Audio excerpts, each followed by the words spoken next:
Tentu banyak yang sudah mendengar tentang bonus demografi. Kondisi di mana lebih dari separuh penduduk suatu negara berada pada usia produktif. Ya, Indonesia akan mendapatkan puncak bonus demografi di tahun 2030 sampai tahun 2045. AI itu nggak akan menggantikan manusia. Jadi AI itu bukan ancaman. Manusia yang tidak menggunakan AI akan dikalahkan oleh manusia yang menggunakan AI. Dan saya percaya generasi muda Indonesia tidak takut tantangan. Kita adalah petarung tangguh. Matinya akal sehat. Di mana kita melihat sekarang ini teknologi digital itu ternyata tidak membuat manusia semakin cerdas, tetapi membuat manusia semakin culas. Kita bisa baca dalam bukunya Frankenfurter, World Without Mind. Terjemahan bebasnya kira-kira dunia tanpa otak. Yang di situ kita melihat bahwa penggunaan teknologi digital, termasuk sekarang AI itu, seringkali tidak membuat manusia semakin arif dan bijaksana. Dia tidak semakin cerdas, tapi semakin culas.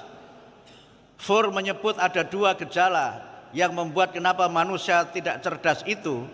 Yang pertama adalah ada yang disebut dengan virality virus atau virus viralitas, di mana orang itu ingin supaya viral, ingin supaya dia menjadi terkenal. Dalam konteks ini, Twenge menyebut istilah yang disebut dengan narcissism epidemic atau penyakit narsisme, di mana orang dikit-dikit upload, dikit-dikit upload. Upload kok dikit-dikit, kira-kira begitu.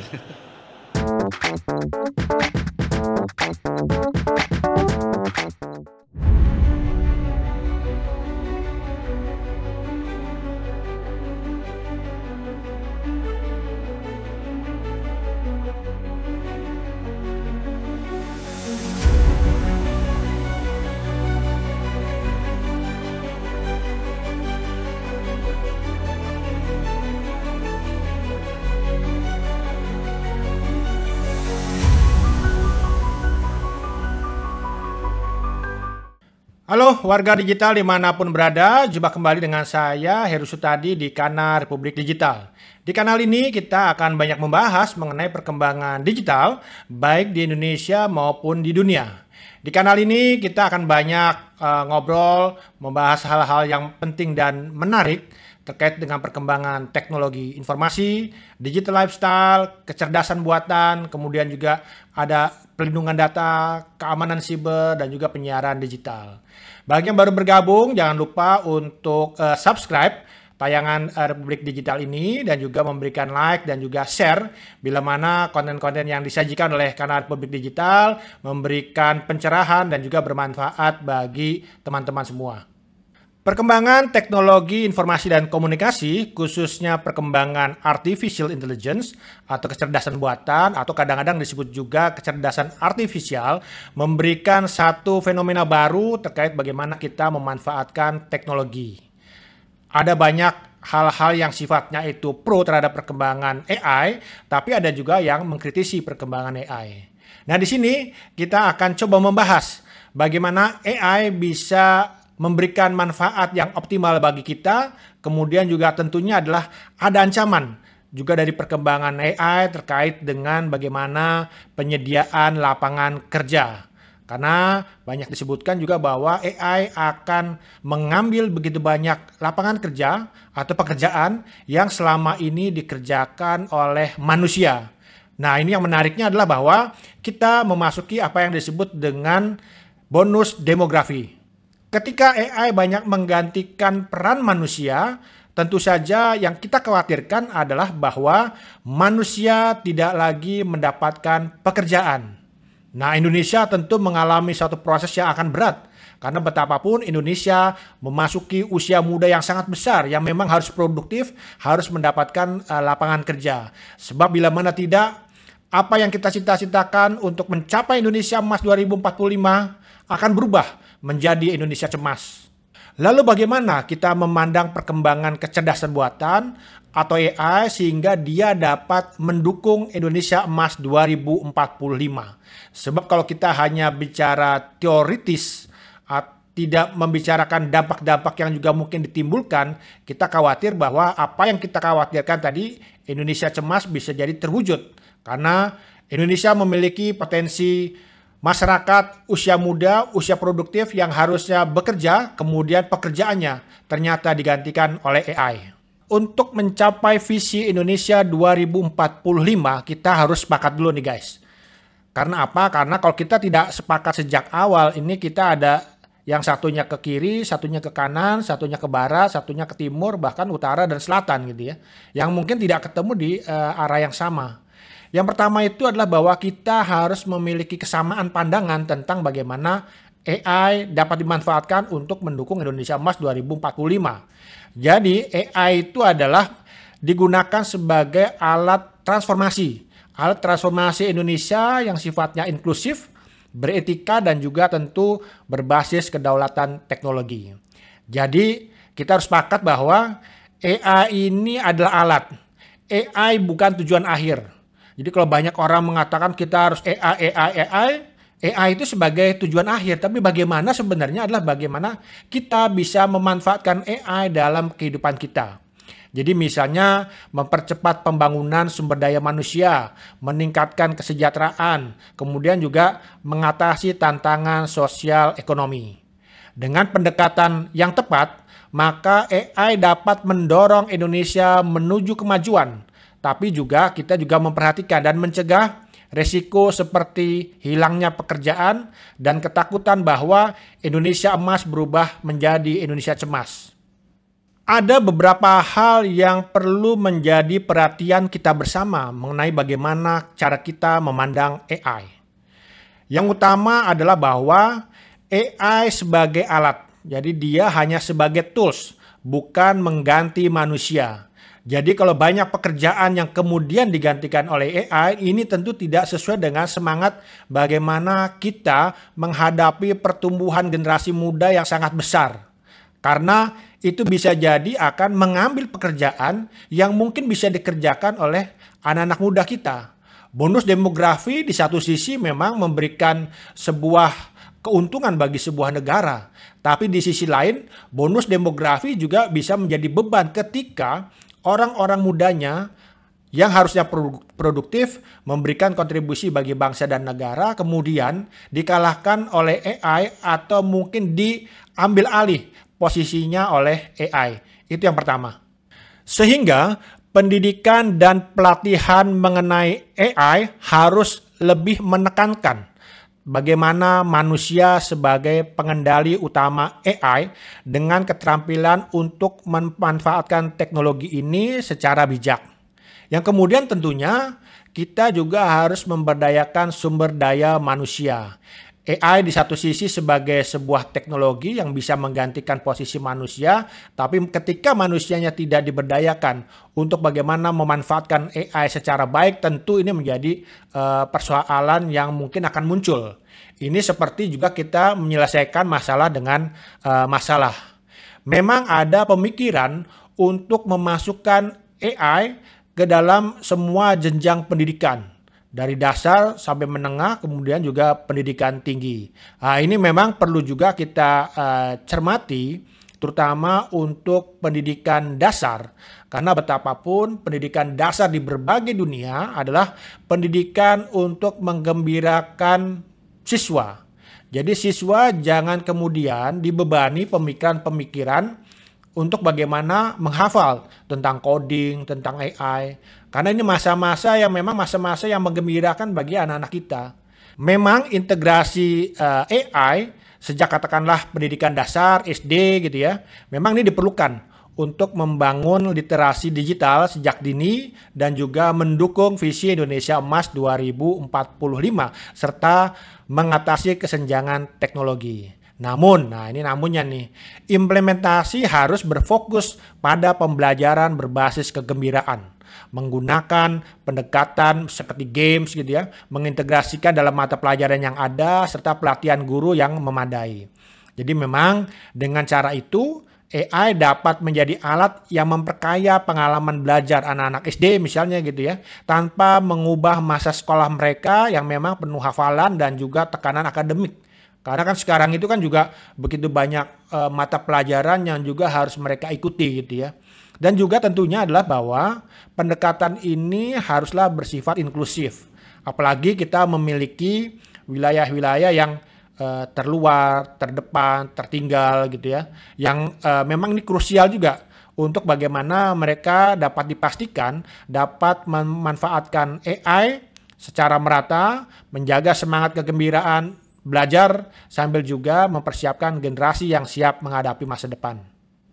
Dan yang jangan kita lupakan adalah gurunya. Jangan sampai nanti gurunya tidak tahu dengan AI sementara muridnya dibebani kurikulum untuk mengenal AI. Ini kalau kita melihat cerita-cerita yang ada di masyarakat, ini seperti beberapa orang yang tidak tahu gajah kemudian melihat gajah. Ada yang bilang gajah itu seperti gadingnya, ada yang hanya kulitnya, ada yang hanya kakinya. Nah, ini yang memang masalah bagaimana guru-gurunya, metode pendidikannya juga menjadi hal yang penting sebelum kita mengimplementasikan bagaimana penerapan pengenalan AI sejak usia dini. Nah ini juga nih guys, kita banyak bicara tentang AI, tapi ternyata aplikasi platform yang dipakai juga banyak berasal dari luar negeri, dari asing. Sehingga memang harus juga ada pemikiran bahwa kita harus mengurangi ketergantungan pada platform AI dari luar. Karena dengan membangun ekosistem AI lokal ini juga akan tentunya memberikan bagaimana kesempatan bagi anak-anak muda kita untuk bisa menjadi bagian dari bagaimana membangun ekosistem AI lokal dan juga mungkin bisa mendunia. Tapi syaratnya adalah bahwa ini perlu dikerjakan secara kolaboratif antara pemerintah, akademisi, sektor swasta gitu sehingga dapat mempercepat inovasi AI yang relevan dengan kebutuhan nasional. Di sini kita juga artinya bicara misalnya bagaimana juga investasi data center, pengembangan algoritma berbasis bahasa Indonesia, budaya Indonesia gitu ya, serta dukungan untuk startup AI dari Indonesia atau AI lokal. Kalau kita bicara AI, hal yang juga jangan sampai kita lupakan adalah mengenai etika dan nilai kemanusiaan. AI harus dikembangkan dengan pedoman etika yang kuat berdasarkan nilai-nilai yang ada di Indonesia untuk mencegah dampak negatif. Misalnya misinformasi, diskriminasi, kemudian juga adanya persoalan algoritma atau mungkin juga pelanggaran privasi.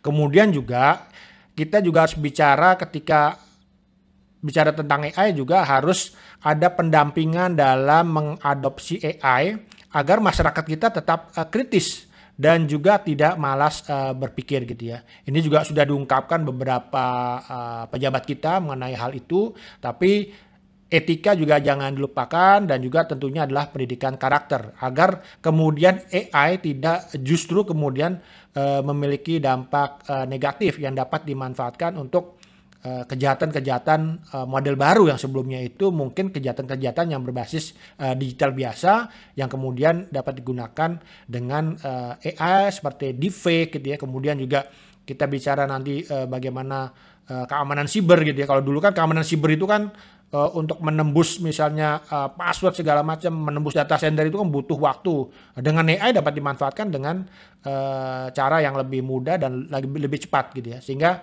hal-hal tersebut juga harus diantisipasi, jangan kemudian nanti ketika orang jago AI itu digunakan untuk hal-hal yang tidak baik gitu. Nah terus bagaimana solusi terkait dengan ancaman hilangnya pekerjaan akibat AI? Pernah juga disampaikan oleh beberapa pejabat kita pentingnya reskilling dan upskilling. Ya kita sepakat ya memang reskilling dan upskilling ini diperlukan. Jadi kalau misalnya tadinya itu tidak pekerjaan-pekerjaan yang mungkin kemudian digantikan oleh AI, tentu dia harus melakukan pekerjaan yang membutuhkan skill-skill yang berbeda gitu. Atau mungkin juga upskilling, meningkatkan kemampuan pengetahuan dan juga bagaimana dalam prakteknya memanfaatkan AI. Tapi ya ini tapinya nih guys. Jadi memang kalau misalnya reskilling, upskilling itu dilakukan oleh masyarakat sendiri, ini agak repot karena betapapun adalah bahwa masyarakat memiliki keterbatasan. Tidak mungkin misalnya di tengah PHK yang seperti sekarang ini untuk mendapatkan uang saja sulit gitu ya. menjalankan roda ekonomi keluarga dengan makan tabungan atau biasa dikenal dengan mantap gitu ya, makan tabungan, mereka harus reskilling, upskilling. Nah, disinilah peran pemerintah yang harus meluncurkan program pelatihan ulang atau mungkin juga peningkatan keterampilan yang tadi kita sebut dengan reskilling, upskilling. Jadi ini juga mempersiapkan tenaga kerja kita untuk menghadapi otomatisasi yang berbasis AI. Nah, yang menarik, data dari McKinsey di 2023 itu memperkirakan bahwa 30% pekerjaan saat ini dapat terotomatisasi oleh AI pada 2030. Nah, masa-masa ini artinya 2025 sampai 2030 ini merupakan masa-masa yang sangat krusial gitu ya untuk memberikan pelatihan dan juga menciptakan peluang baru di sektor teknologi. Sekali lagi, kalau ini tidak dapat diatasi dengan baik, ekonomi Indonesia bisa jadi pertumbuhannya tidak sesuai yang diharapkan. Kemudian juga capaian atau keinginan mencapai Indonesia Emas 2045 bisa jadi terkendala. Bahkan Indonesia Emas sekali lagi bisa jadi berubah menjadi Indonesia Cemas. Kemudian juga kita harus melihat adanya penciptaan lapangan kerja baru. Dan memang ini harus disimbangkan pekerjaan-pekerjaan yang mungkin diambil alih oleh AI dan juga kita bersiap untuk menciptakan pekerjaan-pekerjaan baru yang menggunakan atau memanfaatkan AI. Misalnya pengembangan algoritma, kemudian juga layanan berbasis teknologi. Nah, ini yang juga harus didorong gitu ya, untuk bagaimana kita menciptakan juga pertumbuhan startup lokal AI untuk bisa menyerap tenaga kerja terampil. Nah, terus bagaimana kita bisa mencegah Indonesia cemas menjadi benar-benar Indonesia emas? Tentu tadi masalah ketakutan terhadap posisi AI seperti hilangnya pekerjaan atas dominasi teknologi, termasuk juga teknologi yang dikuasai asing ini dapat diatasi dengan juga melakukan literasi digital yang menjelaskan manfaat dan cara kerja AI. Sekolah, komunitas, dan juga media dapat menjadi platform untuk membangun kepercayaan masyarakat terhadap AI. Dan tentu saja kita harus memastikan AI diadopsi secara merata, termasuk di wilayah-wilayah yang terpencil atau mungkin wilayah-wilayah yang tertinggal gitu ya. Sehingga ini dapat mencegah kesenjangan sosial ekonomi yang memicu kecemasan. Jadi program penyediaan internet gratis di desa-desa tentunya ini juga harus lebih dikembangkan agar dapat mendukung bagaimana AI dapat diakses secara lebih luas. Dan jangan dilupakan juga AI harus dapat mendukung kesejahteraan. Jadi memang kita mengarahkan AI ini untuk dapat meningkatkan bagaimana pendidikan di Indonesia, kesehatan di Indonesia, kemudian juga layanan pemerintahan dan hal-hal lainnya gitu ya. Sehingga masyarakat melihat AI ini adalah sebagai sebuah harapan, bukan ancaman. Kalau kita tidak mendorong AI untuk bagaimana meningkatkan pendidikan, kesehatan, layanan pemerintahan, sektor keuangan, masyarakat tentu akan melihat dan juga dampaknya adalah bahwa AI ini sebenarnya adalah ancaman, bukan harapan baru bagi masyarakat. Nah, jadi kita harus memandang AI sebagai alat yang dikendalikan manusia, diimbangi dengan kebijakan yang inklusif, etika yang kuat, serta strategi mitigasi risiko. Indonesia dapat memanfaatkan potensi AI untuk mewujudkan Indonesia Emas 2045 yang maju, adil, dan makmur, sekaligus mencegah ketakutan menuju Indonesia cemas. Saya Heru Sutadi, terima kasih sudah menyaksikan tayangan ini dari awal sampai akhir. Kita akan jumpa kembali di episode berikutnya dari Kanal Republik Digital. Sampai jumpa.